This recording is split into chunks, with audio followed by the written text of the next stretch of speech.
Well, tomorrow the Giants will be coming off their bye week and try to keep their winning streak going as they face a division rival, the Philadelphia Eagles, a team that, by the way, has beaten the Giants 6 of the last 7 times. So let's get into this matchup with the Spanish radio voice of both the Yankees and the Eagles, Rickie, Ricardo. Good to have you in studio once again. Good to see you. This time talking football instead of baseball, right? So you can do it all here. I try to do a little bit of everything. So let's talk about this, because right now the Giants, 4-3, they have the wild card spot right now, but everything could change on Sunday against an Eagles team that, amazingly, 0-2 in the division. They've lost 3 of 4. Do you get the sense that there is a little bit of a desperation right now with the Eagles? Not so much, because this team really wasn't expected to do much. Expectations for this Eagle team But that did change after the first 4 games. Well, things did change. The Eagles had a tough loss against the Detroit Lions, their first loss of the season, the first turnover for the quarterback, the rookie quarterback that day. Had a tough loss down in Washington, like you mentioned, a game they should have won last Sunday night in Dallas against the Cowboys, which has put them in a hole in the division with an 0-2 mark, with one more division road game being this one on Sunday afternoon.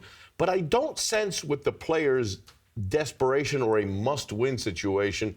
The head coach isn't looking at it that way. It's been a season that unexpectedly the division is there for the taking. Sure. Now, you know, Dallas has run off, have a 2-game lead on both the Eagles and the Giants. Obviously, what divides the Giants and Eagles right now is the fact the Giants have won a division game, the Eagles haven't. So as far as that is concerned, yeah, it's a big game for the Eagles when you look at it from the division championship point of view. And you don't want to fall 3 games back at the Cowboys, because they'll more than likely beat the Cleveland Browns. Watch them get upset. But they'll be favored heavily against Cleveland on Sunday afternoon.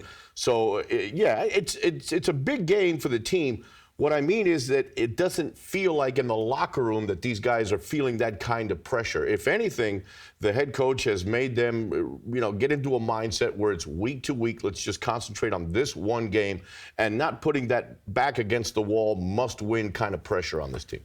Well, the Eagles do feel like they're in a new era because of Carson Wentz and the success that he's had.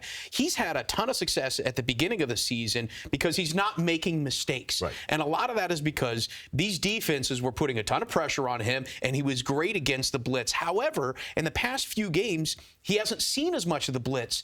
The question is he really adjusting as well as you expect him to adjust? Things have gotten a little bit more difficult for Carson Wentz since the loss of his right tackle, Lane Johnson. Remember, Johnson was suspended, had to wait to get his suspension upheld by the league, a 10-game suspension, but was able to play for the first 3 games of the season. So while Lane Johnson was protecting that right side of the offensive line, Wentz had a lot more room to operate, a lot more time to operate. Right now, you've got a rookie replacing Lane Johnson at right tackle in Halapoulivaati Vaitai. Oh, is that who it is? We just call him Hal. Hal, of course. Why wouldn't you? But and he made his debut in the Redskin game.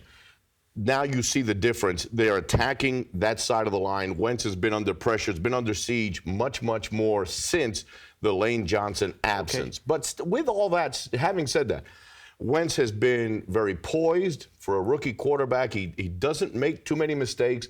He takes what the defense gives him, and obviously a big test on Sunday afternoon at the Meadowlands. We were talking about this before. I think also one of the keys is going to be the pressure that the Eagles are going to be putting on the Giants, because the Eagles have 22 sacks, 3rd in the NFL. We know that the offensive line for the Giants this year has been problematic, and their way around it has been dumping the ball off quickly to Odell Beckham Jr. and watching him do his work. The question is, do the Eagles have a defense that can keep Beckham at bay? The issue with the Eagles in the secondary has been the young corners. They've had some injuries. When they have faced top-flight receivers like the Antonio Browns of the world, he got a lot of yardage, but they kept him out of the end zone. Some of the Redskin guys, Deshaun Jackson was a big-time threat, speed going down the field.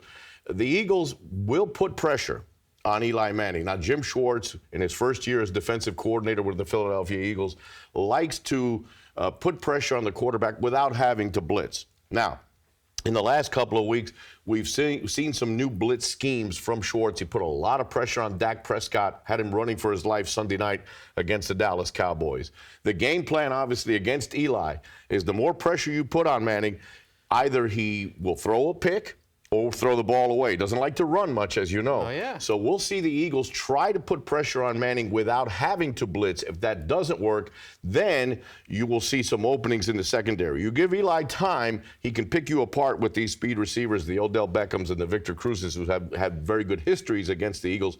But the Eagles have been able to pressure quarterbacks this year without having to blitz often. Well, we know what the Giants are doing offensively. They're running 3 receiver sets. In fact, they've run a 3 receiver set on 96% of their plays. They have passed it on 65% of the plays. That's 3rd in the NFL. So you know that they're going to throw the ball. They're not a very balanced offense. No. Can a team go deep into the playoffs? Can a team even make the playoffs if you can't run the ball? Not in the NFC East. You know, history has shown us that once the weather starts to change, and especially the winds in the Meadowlands, and you've got games down in Philadelphia in the month of December, going down to Washington.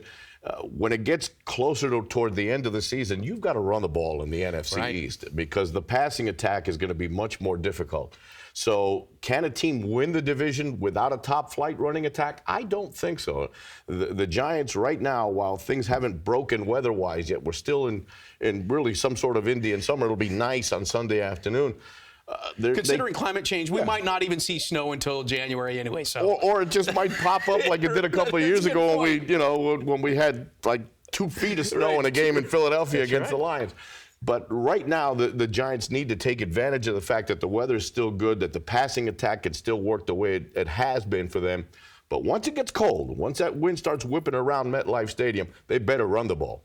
He is the Spanish radio announcer for both the Eagles and the New York Yankees. Ricardo, always good seeing you, man. We'll see you at the game tomorrow. Good to see you tomorrow. It's who wins the game? Yeah, well, I guess we'll find out. We'll find out. All right. When we come back, we're going to be giving you the key plays for daily fantasy this week. Stick around.